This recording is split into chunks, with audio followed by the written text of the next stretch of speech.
नमस्कार, जम्मू कश्मीर का ये बुलेटिन देख रहे हैं आप और मैं हूं प्रियंका गुप्ता आपके साथ। बुलेटिन की शुरुआत करेंगे जम्मू कश्मीर के गवर्नमेंट एम्प्लॉयज को लेकर जो एक इंपॉर्टेंट अपडेट है, क्योंकि हाल ही में हमने देखा कि जम्मू कश्मीर एडमिनिस्ट्रेशन द्वारा 6 गवर्नमेंट एम्प्लॉयज को बर्खास्त कर दिया, जिसमें 2 कांस्टेबल, 2 टीचर और 1 फॉरेस्ट डिपार्टमेंट का और साथ ही रोड एंड बिल्डिंग डिपार्टमेंट का एक जूनियर असिस्टेंट था। अब अपडेट सामने आ रहा है कि जितने भी मुलाजिम जो अपनी नौकरियों को लेके ईमानदार नहीं हैं, उनकी एक लिस्ट तैयार की जा रही है। देशद्रोह करने वाले कुछ और सरकारी मुलाजिमों को उनकी नौकरी से बर्खास्त किया जा सकता है और प्रशासन ने हाल ही में 6 गद्दार मुलाजिमों को सबक सिखाया था जब उनकी नौकरी से बर्खास्त कर दिया था। उपराज्यपाल फिलहाल चेतावनी दे चुके हैं कि देशद्रोह किसी भी कीमत पर बर्दाश्त नहीं किया जाएगा और अगर किसी भी गवर्नमेंट एम्प्लॉय की इन्वॉल्वमेंट किसी भी इस तरह की एक्टिविटी में दिखती है तो उनको बर्खास्त कर दिया जाएगा, जिस तरह से हाल ही में 6 एम्प्लॉयज को बर्खास्त किया गया और एक और लिस्ट गवर्नमेंट एम्प्लॉयज की तैयार हो रही है और हो सकता है कि आने वाले वक्त में जिस तरह से छानबीन हो रही है, आने वाले वक्त में कुछ और गवर्नमेंट एम्प्लॉयज को उनकी नौकरियों से बर्खास्त किया जाए। तो गवर्नमेंट एम्प्लॉयज जम्मू कश्मीर के, उनके लिए ये बेहद इंपॉर्टेंट इंफॉर्मेशन है, क्योंकि हाल ही में देखा हमने कि बहुत सारे इस तरह के ऑर्डर सामने आ रहे हैं, गाइडलाइन सामने आई, पासपोर्ट बनाने के हवाले से गाइडलाइंस गवर्नमेंट एम्प्लॉयज के लिए में जो तबादला है वो जो बदलाव है वो देखने को मिला और उसी के हवाले से जम्मू हो या कश्मीर हो, तमाम जितने भी गवर्नमेंट एम्प्लॉयज हैं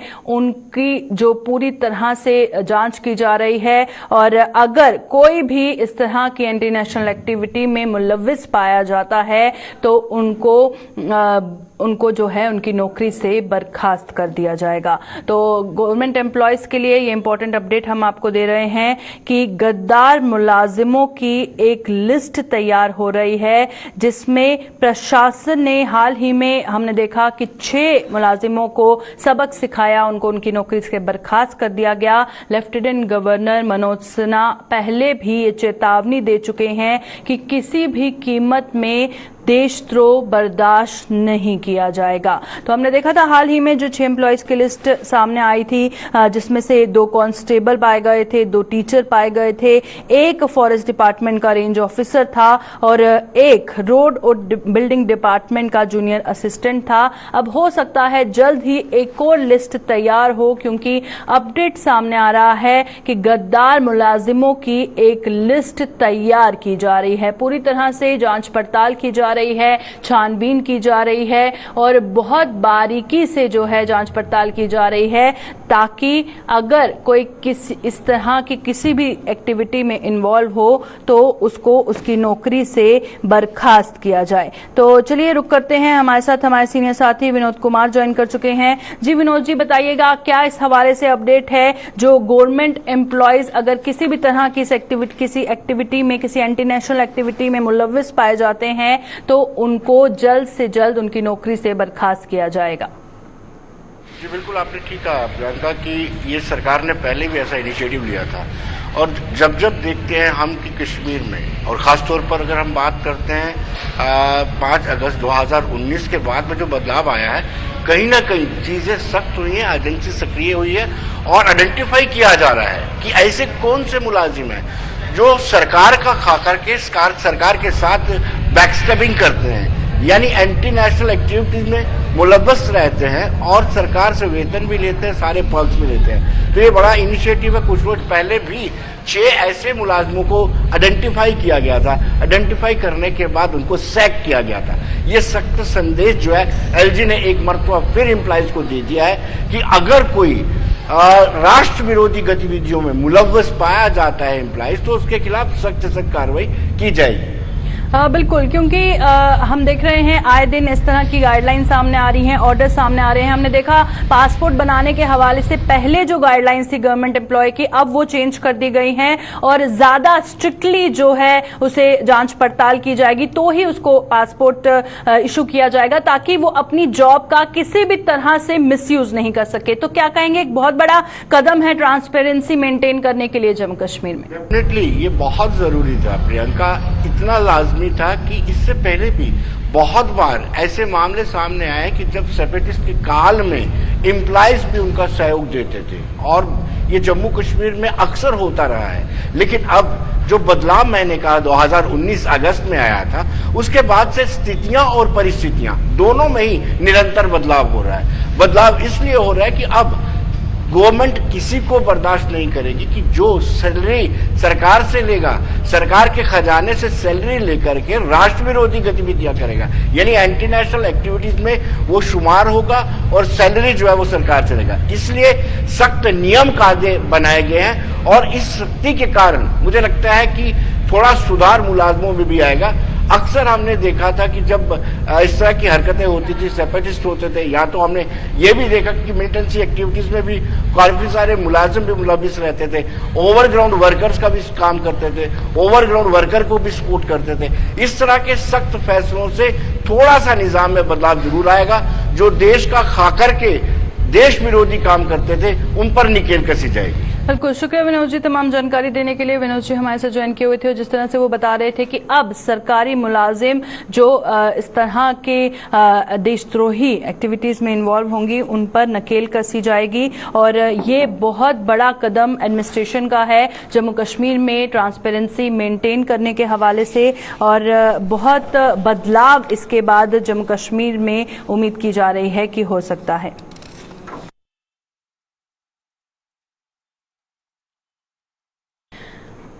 तो चलिए अब बात करते हैं कश्मीर की, क्योंकि हम देख रहे हैं आए दिन वादी कश्मीर में जो केंद्रीय मंत्रियों का दौरा है वो लगातार जारी है, पर पब्लिक आउटरीच प्रोग्राम से जम्मू कश्मीर की आवाम सवाल उठा रही है।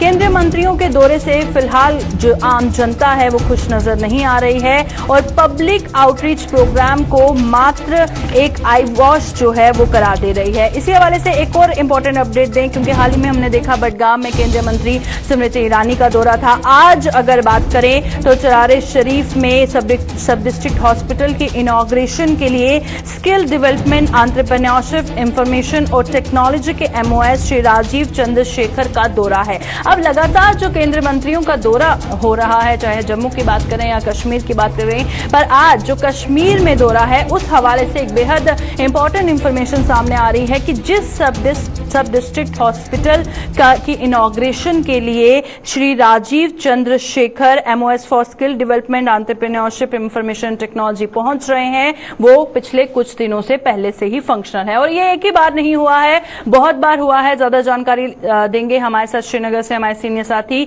सैयद रूफ फारूकी ज्वाइन कर चुके हैं। सैयद रूफ फारूकी, बताइएगा सबसे पहले, क्योंकि आए दिन जो केंद्रीय मंत्रियों का दौरा वादी कश्मीर में हो रहा है, और सबसे पहले बताइए, क्योंकि अभी अभी अपडेट सामने आ रहा है कि जो श्री राजीव चंद्रशेखर केंद्रीय मंत्री हैं वो अभी डिग्री कॉलेज पहुंचे हैं, पर इससे पहले जिस सब डिस्ट्रिक्ट हॉस्पिटल की उन्होंने इनॉग्रेशन की चरारे शरीफ में, वो कुछ दिनों से पहले ही फंक्शनल था। सबसे पहले ये अपडेट दीजिएगा, फिर बाकी जो केंद्रीय मंत्रियों का दौरा हुआ है उस हवाले से भी बातचीत करेंगे। बिल्कुल प्रियंका, देखिए चरार शरीफ का इनका दौरा है, और वहां पे जो सब डिस्ट्रिक्ट हॉस्पिटल बना हुआ था वो फंक्शनल भी था, और दोबारा से आज उसकी इनॉग्रेशन इन्होंने की है, और कुछ जो रोड्स बनाने हैं वहां पे उसका फाउंडेशन स्टोन भी रखना है। ये चरार शरीफ में जो जिला बडगाम का एक इलाका है सेंट्रल कश्मीर का।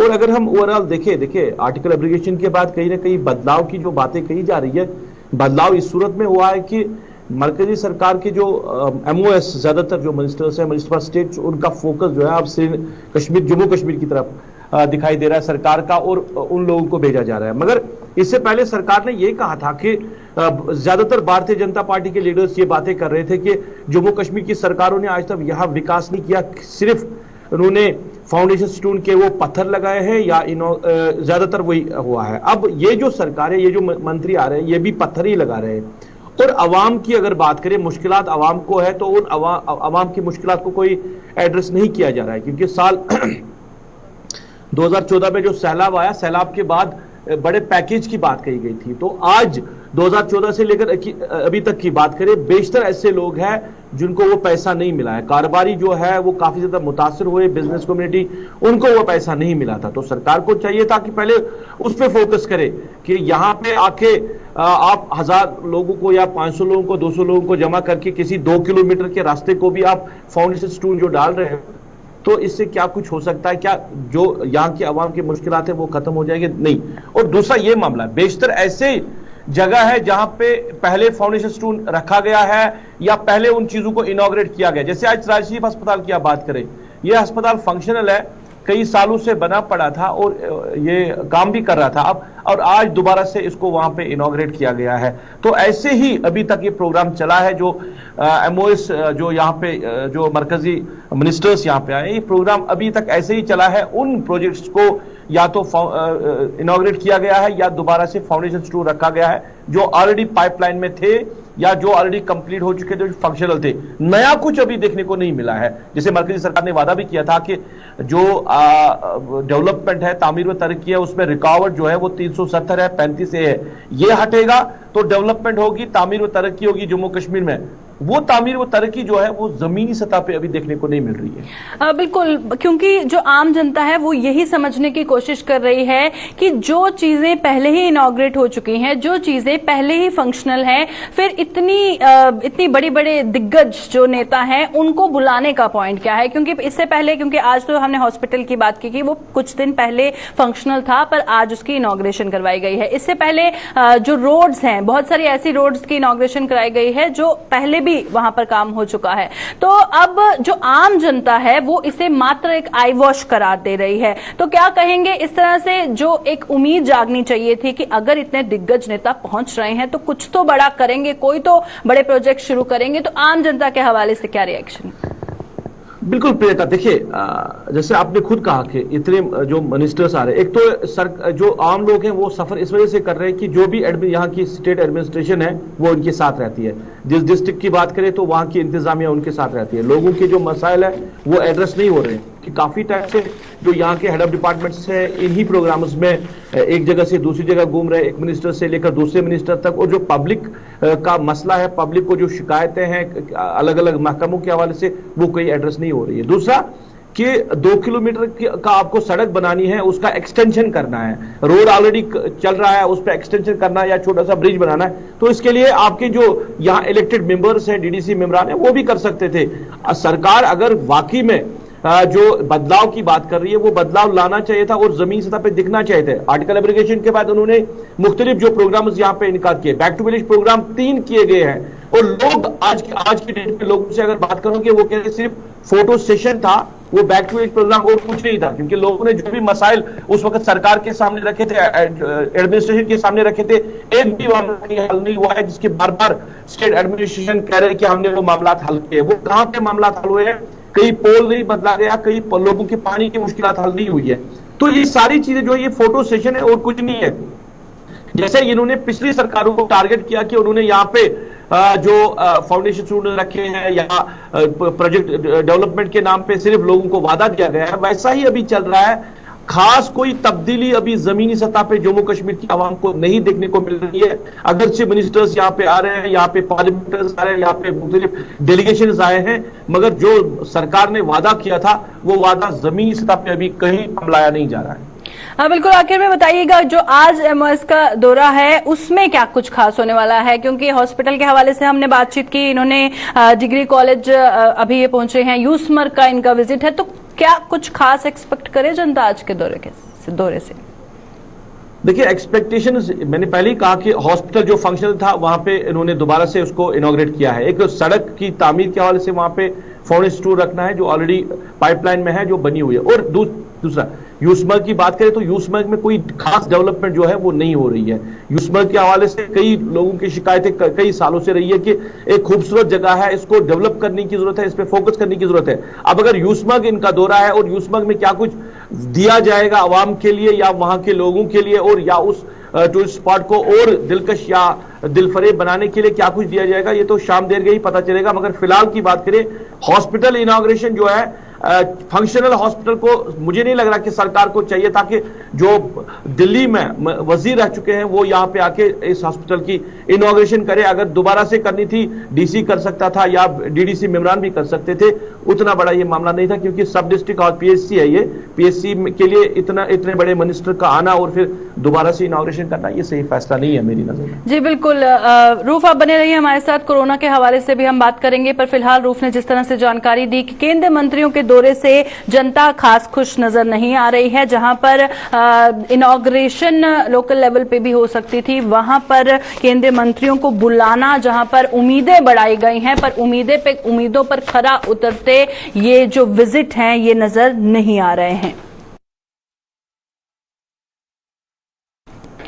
तो चलिए अब बात करते हैं कोरोना के बढ़ते केसेस की, क्योंकि अगर हम खास तौर पर कश्मीर की बात करें तो वहां पर लगातार कोरोना के केसेस में बढ़ोतरी नजर आ रही है। और श्रीनगर जिले की बात करें तो फिर से श्रीनगर कोरोना का हॉटस्पॉट बनता नजर आ रहा है। श्रीनगर में सख्ती के बावजूद भी लोग एसओपीज का पालन नहीं कर रहे हैं और श्रीनगर में अभी भी 800 से ज्यादा एक्टिव पॉजिटिव मामलों की संख्या है। और आप देखिए, अगर हम जम्मू या कश्मीर की बात करें, जम्मू में जो कोरोना केसेस का ग्राफ है वो कम होता नजर आ रहा है, वहीं कश्मीर में बढ़ता हुआ नजर आ रहा है, जो कि एक गंभीर मसला है। और इस पर एक बार फिर सैयद रूफ फारूकी हमारे साथ ज्वाइन कर चुके हैं। रूफ बताइएगा, क्योंकि हाल ही में डीसी श्रीनगर द्वारा भी कहा गया था कि कुछ इलाकों में कोविड एप्रोप्रिएट बिहेवियर को अपनाया नहीं जा रहा है और इस वजह से हम सभी लोगों को रिस्क में नहीं डाल सकते। हो सकता है हम लॉकडाउन को दोबारा नाफिज कर दें। उसके बावजूद क्या लोग समझ पा रहे हैं कि कोविड के एसओपीज का पालन करना बेहद जरूरी है ताकि उनको दोबारा लॉकडाउन का सामना न करना पड़े?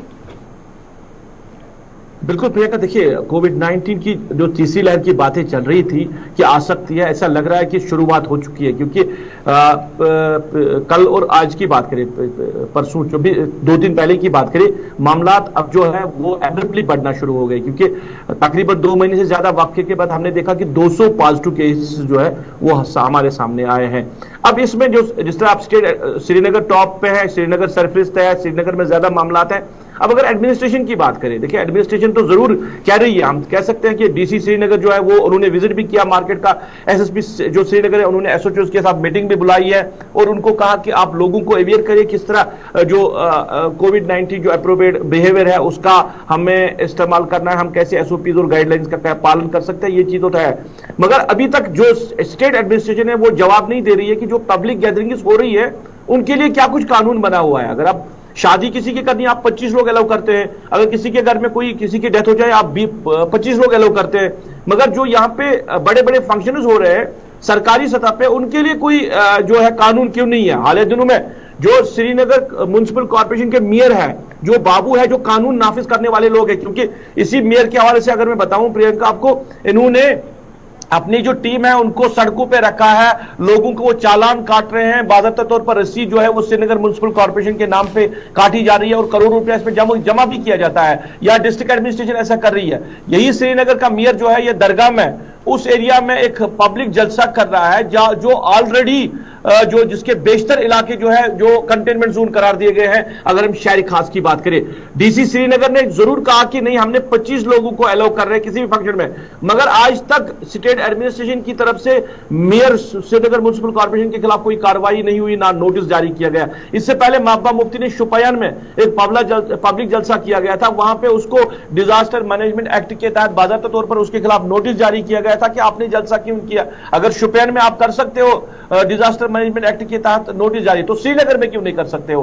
क्या श्रीनगर में ये चीजें, देखिए सरकार को एडमिनिस्ट्रेशन को पूरी तरह अमलाने के लिए जो कारबंद रहना चाहिए और सरकारी दफातर से लेकर जहां पे आप सरकारी फंक्शन करते हो वहां पे भी तो एसओपीज और गाइडलाइंस का पालन होना चाहिए। दरगाह में आज जुमा है, दरगाह में नमाज जो पिछले जुमा तक बंद थी, आज क्या फैसला होगा अभी तक पता नहीं आया है। जामिया मस्जिद में आप नमाज पढ़ने नहीं दे रहे हो क्योंकि कोविड-19 की वायलेशन हो सकती है, और वही दरगाह में उसी आस्थान के उसी दरगाह की मस्जिद के साए तले आप एक पब्लिक जलसे को अलाउ कर रहे हैं जहां पे हजारों लोगों की तादाद भी थी और और जिसको मेयर ने खुद कहा कि एक बड़ा जलसा था आज के दौर में। तो ये चीजें तो सरकार को भी देखनी चाहिए। आप कैसे बचा सकते हो आम लोगों पे? आप कह रहे हो कि उनको जुर्माना कर रहे हो। दूसरा बड़ा मामला यह है कि सरकार ने अनलॉक कर दिया। अनलॉक में पब्लिक ट्रांसपोर्ट में क्या कुछ हालत है वो देखने वाली है, क्योंकि ओवरलोडिंग रहती है, गाड़ियों के छत पे लोग रहते हैं और इन चीजों को कोई मॉनिटर नहीं करता है। ये चीजें सिर्फ कागजों में लिखी जाती है, ऑर्डर्स इजरा किए जाते हैं, मगर जमीनी सतह पे जो मैन एंड मशीनरी होनी चाहिए थी वो कहीं नहीं है। पब्लिक ट्रांसपोर्ट में इतनी जो तबाही मची हुई है, ओवरलोडिंग, गाड़ियों की छतों पे लोग जा रहे हैं, ना समाजी दूरी, ना मास्क का इस्तेमाल, तो कैसे अब कोविड-19 की तीसरी लहर से बच सकते हैं? इंतजामिया जरूर कह रही है और कागजी घोड़े तो जरूर दौड़ा रही है, मगर जमीनी सतह पे अमल लाया नहीं जा रहा।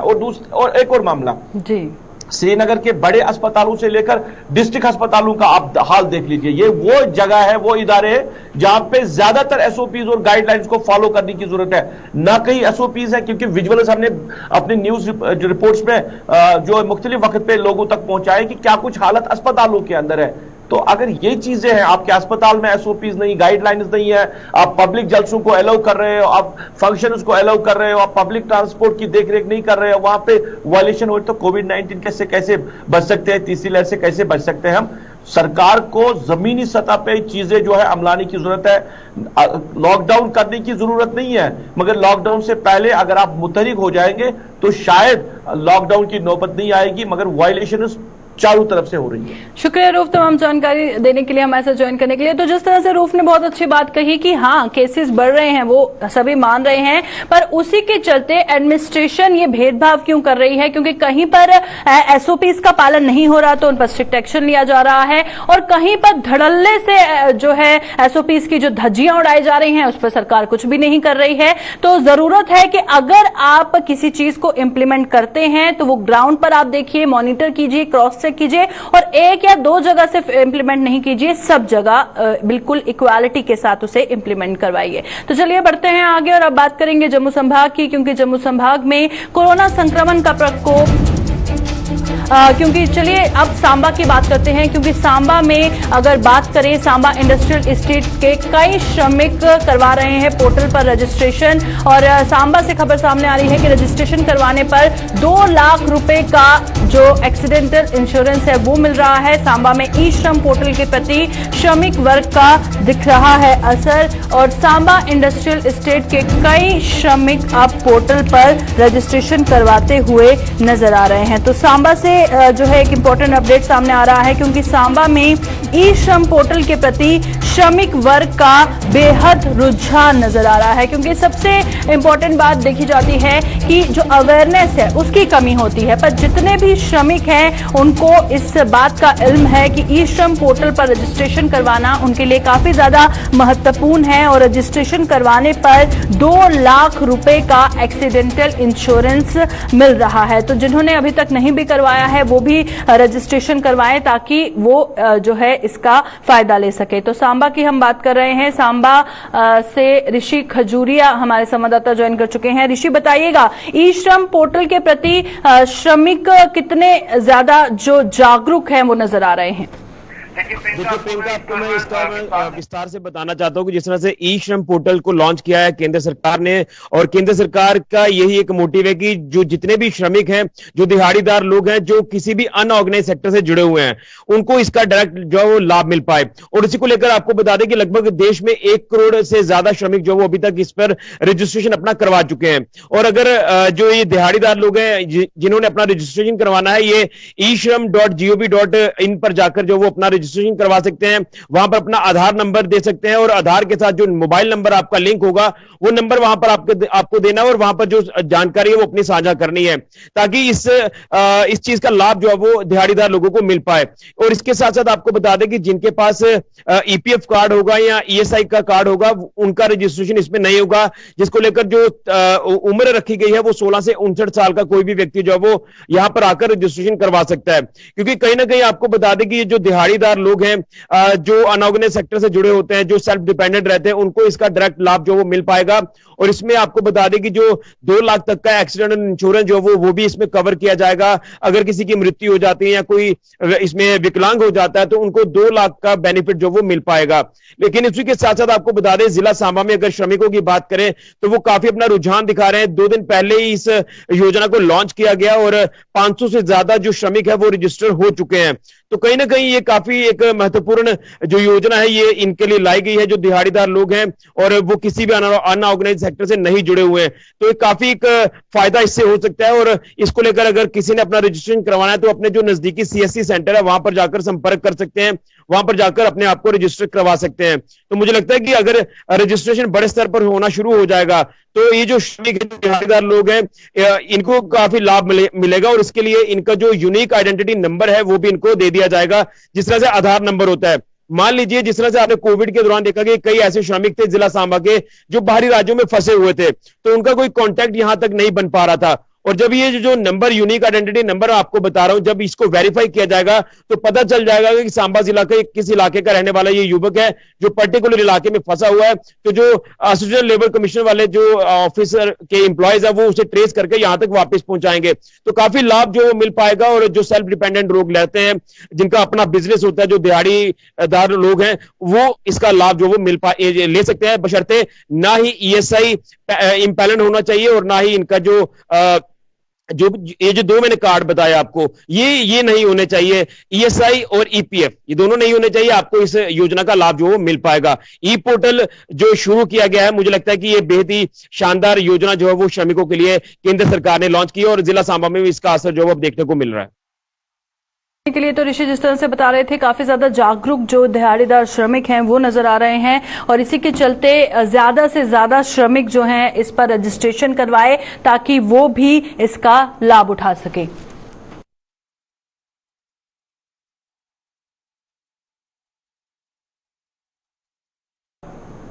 जम्मू संभाग में कोरोना संक्रमण का प्रकोप अब काफी हद तक कम होने के बावजूद स्वास्थ्य विभाग ने लोगों से किसी भी किस्म की लापरवाही न बरतने की अपील की है।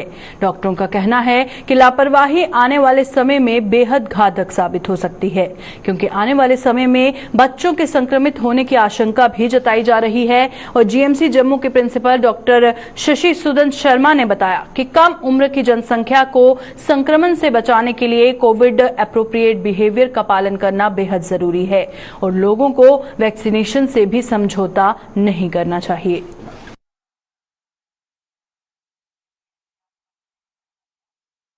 इन सब प्रिकॉशंस के साथ हम नॉर्मल ज़िंदगी की तरफ भी कदम बढ़ाते चले जा रहे हैं, लेकिन कोविड अप्रोप्रिएट बिहेवियर जो है काफ़ी समय तक हमारे जीवन और हमारे अनुशासन का एक अभिन्न अंग रहेगा, ऐसा लगता है।